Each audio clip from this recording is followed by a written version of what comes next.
नारायणं नमस्कृत्य नरं चैव नरोत्तमं देवीं सरस्वतीं व्यासं ततो जयमुदीरये। बोलो मां शहीद महादेव की जय। जय श्री कृष्णा। नमस्कार दोस्तों, स्वागत है आप सभी का हमारे YouTube चैनल आर के भक्ति ज्ञान में। प्रिय भक्तजनों, आज की वीडियो में आप आज सुने आकाशवाणी द्वारा दक्ष की बत्सरना, उनके विनाश की सूचना तथा समस्त देवताओं को यज्ञ मंडप से निकल जाने की प्रेरणा। इस कथा का वर्णन सुनाएंगे तो सभी भक्तजन हमारी इस कथा को बड़े श्रद्धा भाव और प्रसन्न चित्त मन से सुने। जिन्होंने अभी तक चैनल को सब्सक्राइब नहीं किया वो हमारे चैनल को सब्सक्राइब करें, वीडियो को लाइक करें, शेयर करें और कमेंट में ओम नमः शिवाय अवश्य लिखें। ब्रह्मा जी कहते हैं, मुनीश्वर, इसी बीच में वहां दक्ष तथा देवता आदि के सुनते हुए आकाशवाणी ने यह यथार्थ बात कही। रे दुराचारी दक्ष, ओ दंबाचर परायण महामूढ़, यह तूने कैसा अनर्थकारी कर्म कर डाला। ओ मूर्ख, शिव भक्तराज दधीचि के कथन को भी तूने प्रमाणिक नहीं माना, जो तेरे लिए सब प्रकार से आनंददायक और मंगलकारी था। वे ब्राह्मण देवता तुझे दुसह साथ देकर तेरी यज्ञशाला से निकल गए, तो भी तुझ मूढ़ ने अपने मन में कुछ भी नहीं समझा। उसके बाद तेरे घर में मंगलमयी सती देवी स्वतः पधारी, जो तेरी अपनी ही पुत्री थी, किंतु तूने उनका भी परमादर नहीं किया। ऐसा क्यों हुआ?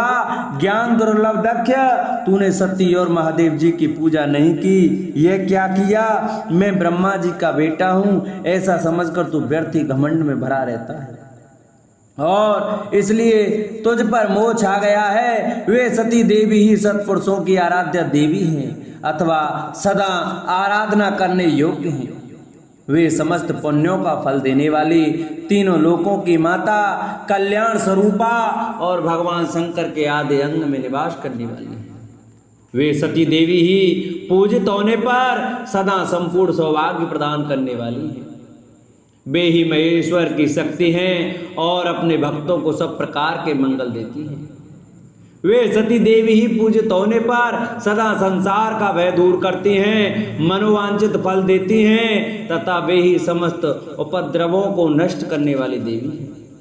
वे सती ही सदा पूजित होने पर कीर्ति और संपत्ति प्रदान करती हैं। वे ही पराशक्ति तथा भोग और मोक्ष प्रदान करने वाली परमेश्वरी हैं। वे सती ही जगत को जन्म देने वाली माता, जगत की रक्षा करने वाली अनादि शक्ति और प्रलय काल में जगत का सहार करने वाली हैं। वे जगन माता सती ही भगवान विष्णु की माता रूप से सुशोभित होने वाली तथा ब्रह्मा, इंद्र, चंद्र, अग्नि एवं सूर्य आदि की जननी मानी गई है। वे सती ही तप, धर्म और दान आदि का फल देने वाली हैं। वे ही शंभु शक्ति महादेवी हैं तथा दुष्टों का हनन करने वाली सती देवी, जिनकी सदा प्रिय धर्म पत्नी है। उन भगवान महादेव को तूने यज्ञ में भाग नहीं दिया। अरे तुम कैसा मूढ़ और कुविचारी है। भगवान शिव ही सबके स्वामी तथा परात्पर परमेश्वर है। वे समस्त देवताओं के सम्यक सेव्य हैं और सबका कल्याण करने वाले हैं। इन्हीं के दर्शन की इच्छा से सिद्ध पुरुष तपस्या करते हैं और इन्हीं के साक्षात्कार की अभिलाषा मन में लेकर योगी लोग योग साधना में प्रवृत्त होते हैं। अनंत धन धान्य और यज्ञ याग आदि का सबसे महान फल यही बताया गया है कि भगवान शंकर का दर्शन सुलभ हो। शिव ही जगत का धारण पोषण करने वाले हैं। वे ही समस्त विद्याओं के पति एवं सब कुछ करने में समर्थ हैं। आदि विद्या के श्रेष्ठ स्वामी और समस्त मंगलों के भी मंगल वे ही हैं। दुष्ट दक्ष, तूने उनकी शक्ति का सत्कार नहीं किया है, इसलिए इस यज्ञ का विनाश हो जाएगा। पूजनीय व्यक्तियों की पूजा न करने से अमंगल होता ही है। तूने परम पूज्य शिव स्वरूपा सती का पूजन नहीं किया है। शेषनाग अपने सहस्त्र मस्तकों से प्रतिदिन प्रसन्नता पूर्वक जिनके चरणों की रज धारण करते हैं, उन्हीं भगवान शिव की शक्ति सती देवी थीं, जिनके चरण कमलों का निरंतर ध्यान और सादर पूजन करके ब्रह्मा जी ब्रह्मत्व को प्राप्त हुए हैं। उन्हीं भगवान शिव की प्रिय पत्नी सती देवी थीं, जिनके चरण कमलों का निरंतर ध्यान और सादर पूजन करके इंद्र आदि लोकपाल अपने अपने उत्तम पद को प्राप्त हुए हैं। वे भगवान शिव संपूर्ण जगत के पिता हैं और शक्ति स्वरूपा सती देवी जगत की माता कही गई है। मूढ़ दक्ष, तूने उन माता पिता का सत्कार नहीं किया, फिर तेरा कल्याण कैसे होगा? तुझ पर दुर्भाग्य का आक्रमण हो गया और विपत्तियां टूट पड़ी, क्योंकि तूने उन भवानी सती और भगवान शंकर की भक्ति भाव से आराधना नहीं की। कल्याणकारी शंभु का पूजन न करके भी मैं कल्याण का भागी हो सकता हूं, यह तेरा कैसा गर्व है?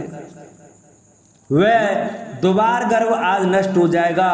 इन देवताओं में से कौन ऐसा है जो सर्वेश्वर शिव से विमुख होकर तेरी सहायता करेगा?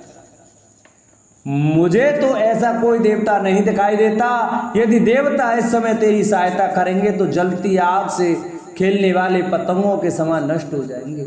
आज तेरा मुंह जल जाए, तेरे यज्ञ का नाश हो जाए और जितने तेरे सहायक हैं वे भी आज शीघ्र ही जल मरे। इस दुरात्मा दक्ष की जो सहायता करने वाले हैं उन समस्त देवताओं के लिए आज शपथ है, वे तेरे अमंगल के लिए ही तेरी सहायता से विरत हो जाएं। समस्त देवता आज इस यज्ञ मंडप से निकलकर अपने अपने स्थान को चले जाएं, अन्यथा सब लोगों का सब प्रकार से नाश हो जाएगा। अन्य सब मुनि और नाग आदि भी इस यज्ञ से निकल जाएं, अन्यथा आज सब लोगों का सर्वथा नाश हो जाएगा। श्री हरे और विधाता आप लोग भी इस यज्ञ मंडप से शीघ्र निकल जाएं। ब्रह्मा जी कहते हैं, नारद, संपूर्ण यज्ञशाला में बैठे हुए लोगों से ऐसा कहकर सबका कल्याण करने वाली वह आकाशवाणी मौन हो गई। गणों के मुख से और नारद से भी सती के दग्ध होने की बात सुनकर दक्ष पर कुपित हुए शिव का अपनी जटा से वीरभद्र और महाकाली को प्रकट करके उन्हें यज्ञ विध्वंस करने और विरोधियों को जड़ डालने की आज्ञा देना। ब्रह्मा जी कहते हैं, नारद, वह आकाशवाणी सुनकर सब देवता आदि भयभीत तथा विस्मित हो गए। उनके मुख से कोई बात नहीं निकली। वे इस तरह खड़े या बैठे रह गए मानो उन पर विशेष मोह छा गया। प्रभु के मंत्र बल से भाग जाने के कारण जो वीर शिवगढ़ नष्ट होने से बच गए थे वे भगवान शिव की शरण में गए। उन सब ने अमित तेजस्वी भगवान रुद्र को भली भांति सादर प्रणाम करके वहां यज्ञ में जो कुछ हुआ था वह सारी घटना उनसे कह सुनाई। गढ़ बोले, महेश्वर, दक्ष बड़ा दुरात्मा और घमंडी है। उसने वहां जाने पर सती देवी का अपमान किया और देवताओं ने भी उनका आदर नहीं किया। अत्यंत गर्व से भरे हुए उस दुष्ट दक्ष ने आपके लिए यज्ञ में भाग नहीं दिया, दूसरे देवताओं के लिए दिया और आपके विषय में उच्च स्वर से दुर्वचन कहे। प्रभु, यज्ञ में आपका भाग न देखकर सती देवी कुपित हो उठी और पिता की बारंबार निंदा करके उन्होंने तत्काल अपने शरीर को योगाग्नि द्वारा जलाकर भस्म कर दिया। यह देख 10,000 से अधिक पार्षद लज्जा व शस्त्रों द्वारा अपने ही अंगों को काट काट कर वह मर गए। शेष हम लोग दक्ष पर कुपित हो उठे और सबको भय पहुंचाते हुए वेगपूर्वक उस यज्ञ का विध्वंस करने को उद्यत हो गए, परंतु विरोधी भृगु ने अपने प्रभाव से हमें तिरस्कृत कर दिया। हम उनके मंत्र बल का सामना न कर सके। प्रभु विश्वम्भर, वे ही हम लोग आज आपकी शरण में आए हैं। दयालु वहां प्राप्त हुए वैसे आप हमें बचाइए, निर्भय कीजिए। महाप्रभु, उस यज्ञ में दक्ष आदि सभी दुष्टों ने घमंड में आकर आपका विशेष रूप से अपमान किया है। कल्याणकारी शिव, इस प्रकार हमने अपना सती देवी का और मूढ़ बुद्धि वाले दक्ष आदि का भी सारा वृतांत कह सुनाया। अब आपकी जैसी इच्छा हो वैसा करें। ब्रह्मा जी कहते हैं, नारद, अपने पार्षदों की यह बात सुनकर भगवान शिव ने वहां की सारी घटना जानने के लिए शीघ्र ही तुम्हारा स्मरण किया। देवर से तुम दिव्य दृष्टि से संपन्न होते भगवान के स्मरण करने पर तुम तुरंत वहां पहुंचे और शंकर जी को भक्तिपूर्वक प्रणाम करके खड़े हो गए। स्वामी शिव ने तुम्हारी प्रशंसा करके तुमसे दक्ष यज्ञ में गई हुई सती का समाचार तथा दूसरी घटनाओं को पूछा। तात शंभु के पूछने पर शिव में मन लगाए रखने वाले तुमने शीघ्र ही वह सारा वृतांत कह सुनाया। जो दक्ष यज्ञ में घटित हुआ था। मुनि, तुम्हारे मुख से निकली हुई बात सुनकर उस समय महान रौद्र पराक्रम से संपन्न सर्वेश्वर रुद्र ने तुरंत ही बड़ा भारी क्रोध प्रकट किया। लोक संहारकारी रुद्र ने अपने सिर से एक जटा उखाड़ी और उसे रोष पूर्वक उस पर्वत के ऊपर दे मारा। मुने, भगवान शंकर के पटकने से उस जटा के 2 टुकड़े हो गए और महाप्रलय के समान भयंकर शब्द प्रकट हुआ। देवर्षि, उस जटा के पूर्व भाग से भयंकर महाबली वीरभद्र प्रकट हुए, जो समस्त शिवगणों के अगुआ हैं। वे भूमंडल को सब ओर से व्याप्त करके उससे भी 10 अंगुल अधिक होकर खड़े हुए। वे देखने में प्रलयाग्नि के समान जान पड़ते थे। उनका शरीर बहुत ऊंचा था। वे 1000 भुजाओं से युक्त थे। उन सर्वसमर्थ महारुद्र के क्रोध पूर्वक प्रकट हुए निश्वास से 100 प्रकार के ज्वर और 13 प्रकार के सनिपात रोग पैदा हो गए। तात उस जटा के दूसरे भाग से माँ काली उत्पन्न हुई, जो बड़ी भयंकर दिखाई देती थीं। वे करोड़ों भूतों से घिरी हुई थीं। जो ज्वर पैदा हुए वे सब के सब शरीरधारी क्रूर और समस्त लोगों के लिए भयंकर थे। वे अपने तेज से प्रज्वलित हो सब और दाह उत्पन्न करते हुए से प्रतीत होते थे। वीरभद्र बातचीत करने में बड़े कुशल थे। उन्होंने दोनों हाथ जोड़कर परमेश्वर शिव को प्रणाम करके कहा। वीरभद्र बोले, महारुद्र, सोम, सूर्य और अग्नि को 3 नेत्रों के रूप में धारण करने वाले प्रभु, शीघ्र आज्ञा दीजिए।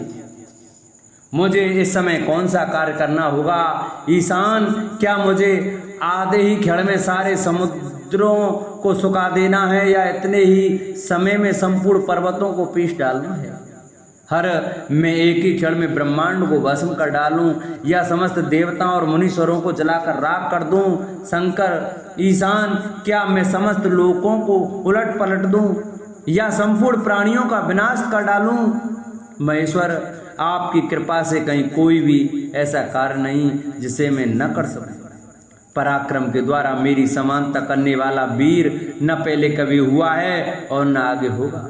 शंकर, आप किसी तिनकी को भेज दें तो वह भी बिना किसी यत्न के क्षण भर में बड़े से बड़ा कार्य सिद्ध कर सकता है, इसमें संशय नहीं है। शंभो, यद्यपि आपकी लीला मात्र से सारा कार्य सिद्ध हो जाता है, तथापि जो मुझे भेजा जा रहा है यह मुझ पर आपका अनुग्रह ही है। शंभो, मुझ में भी जो ऐसी शक्ति है वह आपकी कृपा से प्राप्त हुई है। शंकर, आपकी कृपा के बिना किसी में भी कोई शक्ति नहीं हो सकती। वास्तव में आपकी आज्ञा के बिना कोई तिनके आदि को भी हिलाने में समर्थ नहीं है, यह निसंदेह कहा जा सकता है। महादेव, मैं आपके चरणों में बारंबार प्रणाम करता हूँ। हर आप अपने अभिष्ट कार्य की सिद्धि के लिए आज मुझे शीघ्र भेजिए। शंभो, मेरे दाहिने अंग बारंबार फड़क रहे हैं, इससे सूचित होता है कि मेरी विजय अवश्य होगी। अतः प्रभु, मुझे भेजिए। शंकर, आज मुझे कोई अभूतपूर्व एवं विशेष हर्ष तथा उत्साह का अनुभव हो रहा है और मेरा चित्त आपके चरण कमल में लगा हुआ है। अतः पग पग पर मेरे लिए शुभ परिणाम का विस्तार होगा। शंभो, आप शुभ के आधार हैं। जिसकी आप में सुदृढ़ भक्ति है उसी को सदा विजय प्राप्त होती है और उसी का दिनों दिन शुभ होता है। ब्रह्मा जी कहते हैं, नारद, उसकी यह बात सुनकर सर्वमंगला के पति भगवान से बहुत संतुष्ट हुए और वीरभद्र, तुम्हारी जय हो ऐसा आशीर्वाद देकर वे फिर बोले। महेश्वर ने कहा, मेरे पार्षदों में श्रेष्ठ वीरभद्र, ब्रह्मा जी का पुत्र दक्ष बड़ा दुष्ट है।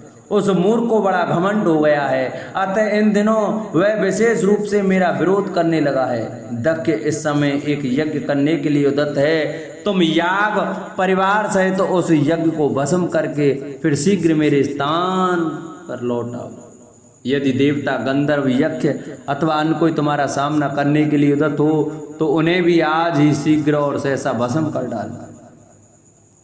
दधीचि की दिलाई हुई मेरी शपथ का उल्लंघन करके जो देवता आदि वहाँ ठहरे हुए हैं उन्हें तुम निश्चय ही प्रयत्नपूर्वक जलाकर भस्म कर देना। जो मेरी शपथ का उल्लंघन करके गर्भयुक्त हो वहाँ ठहरे हुए हैं वे सब के सब मेरे द्रोही हैं, अतः उन्हें अग्निमयी माया से जला डालो। दक्ष की यज्ञशाला में जो अपनी पत्नियों और सारभूत उपकरणों के साथ बैठे हों उन सबको जलाकर भस्म कर देने के पश्चात फिर शीघ्र लौट आना। तुम्हारा वहां जाने पर विश्वदेव और देवगण भी यदि सामने आ तुम्हारी सादर स्तुति करें तो भी तुम उन्हें शीघ्र आग की ज्वाला से जलाकर ही छोड़ना।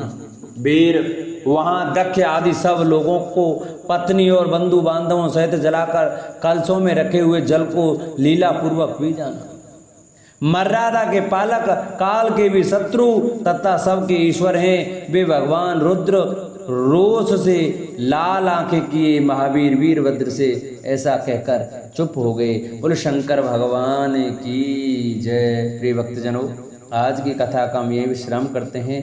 कल की कथा में हम आपको सुनाएंगे प्रमथ गणों सहित वीरभद्र तथा महाकाली का दक्ष विध्वंस के लिए प्रस्थान, दक्ष तथा देवताओं को अपशगुन एवं उत्पात सूचक लक्षणों का दर्शन एवं भय। इस कथा का वर्णन हम आपको कल सुनाएंगे। तो जिन भक्तों ने आज हमारे कथा को सुना है और जिन्होंने अभी तक चैनल को सब्सक्राइब नहीं किया है वो हमारे चैनल को सब्सक्राइब करें, वीडियो को लाइक करें, शेयर करें और कमेंट में ओम नमः शिवाय अवश्य लिखें।